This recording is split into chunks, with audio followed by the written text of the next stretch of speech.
Thank you, Simon. It's 10 to 9. Now, living with your other half can be a little bit stressful at times, but what happens if the relationship really turns sour? You go. This is my home. Please. Get out. Leave this house. Leave me alone. Just go. A bit of EastEnders there. Breaking up with a partner, obviously, can be an emotional time, but what about the financial price? Do you know your rights? Well, the Law Society here, highlighting in the small print when it comes to cohabiting. And with me in the studio is Michael Robinson from the Law Society of Northern Ireland. Michael, if a couple aren't married but are living together, what rights do each party have if there is a breakup? Well, something like 5 million couples in the UK live together at the moment. And when I say live together, I mean outside of marriage or outside of a civil partnership.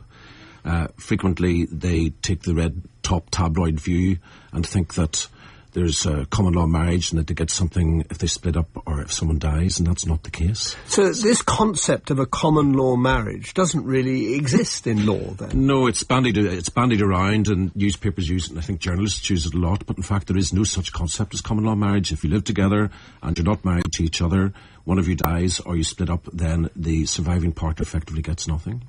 Because, I mean, say one suddenly dies and there's no will specially been written up, the money in the house would go to the family of the dead's half of the relationship, rather than over to someone who maybe had lived with him or her for 30, 40 years. That's right. It could be a completely unjust outcome. If you do not have some sort of agreement or will in place and you die or you split up, then quite simply the partner who is left can be left with nothing.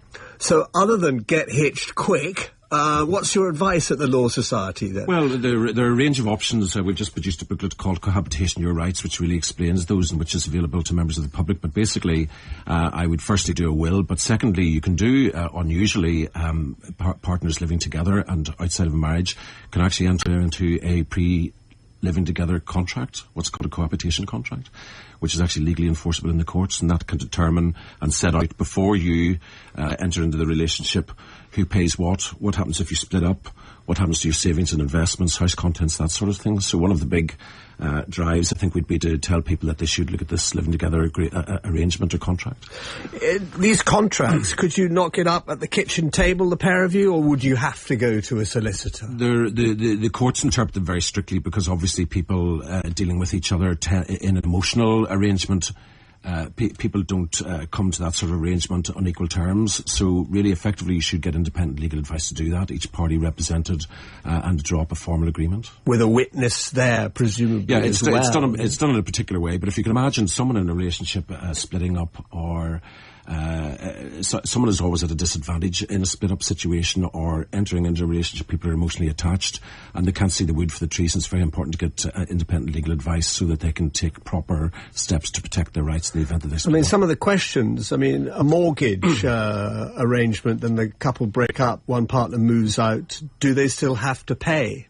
Yes.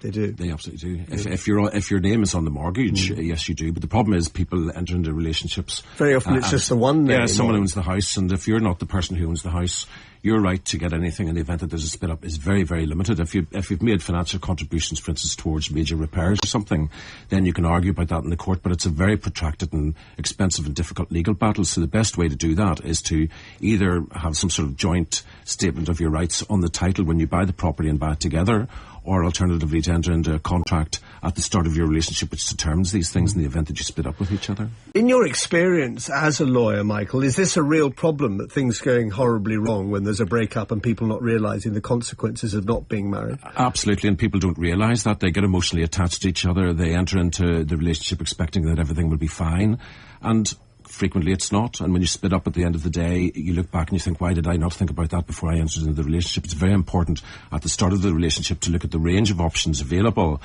which protect you in the event that you split up, or alternatively in the event that one of you dies and leaves a family. OK, Michael, thank you very much indeed. Sound advice by the sound of things. Michael Not very Robinson romantic. from the Law Society. What? Not very romantic. No. Sure it's not. I know. Brass Well, tacks. when the breakup happens, as we heard from our little EastEnders clips, romance tends to fly a little bit out of the window, doesn't it? It does, rather. Reality.